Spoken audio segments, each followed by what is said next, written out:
তারেক রহমান সংসদীয় দলের নেতা নির্বাচিত।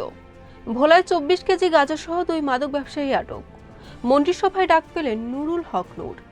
ট্যাক্স ফ্রি গাড়ি ও প্লট না নেওয়ার ঘোষণা বিএনপির। পটুয়াখালীতে টোয়াকের প্রেসিডেন্ট তুষার, সেক্রেটারি মীরা। পিরোজপুরে বিএনপি নেতাকে কুপিয়ে জখমের ঘটনায় মানববন্ধন, আটক 1। গণভোটের ফলাফল স্থগিত চেয়ে রিট। আসসালামু আলাইকুম। বরিশাল নিউজ থেকে রাত 9টার শীর্ষ সংবাদে আমি ফারহানা করিম তুলি। এতক্ষণ শুনলেন সংবাদ শিরোনাম, এখন বিস্তারিত। বিএনপির চেয়ারম্যান তারেক রহমান সংসদীয় দলের নেতা নির্বাচিত হয়েছেন। আজ মঙ্গলবার সংসদীয় দলের সভাকক্ষে বিএনপির নবনির্বাচিত সংসদ সদস্যদের বৈঠকে তাকে সংসদীয় দলের নেতা নির্বাচিত করা হয়। ভোলা সদর উপজেলায় 24 কেজি গাঁজাসহ 2 মাদক ব্যবসায়ীকে আটক করেছে র্যাব।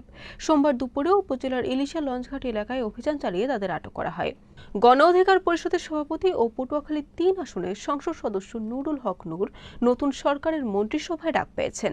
নুরুল হক নূর প্রতিমন্ত্রী হিসেবে শপথ গ্রহণ করেছেন। ত্রয়োদশ জাতীয় সংসদের নির্বাচনে বিজয়ী বিএনপির সদস্যরা সরকারি কোনো প্লট কিংবা ট্যাক্স ফ্রি গাড়ি গ্রহণ করবেন না। মঙ্গলবার বেলা 11:30টায় দলীয় সংসদ সদস্যদের বৈঠকে এই সিদ্ধান্ত হয়।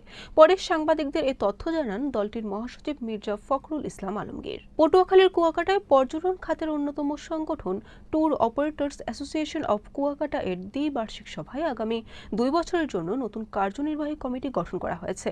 নির্বাচনে প্রেসিডেন্ট পদে রুমান ইমতিয়াজ তুষার এবং সেক্রেটারি জেনারেল পদে আসাদুজ্জামান মিরাজ নির্বাচিত হয়েছেন।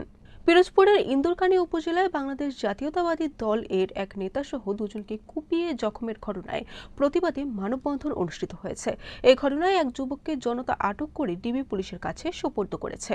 12 ফেব্রুয়ারি অনুষ্ঠিত গণভোটের বৈধতা নিয়ে এবং গণভোটের ফলাফল স্থগিত চেয়ে রিট হয়েছে।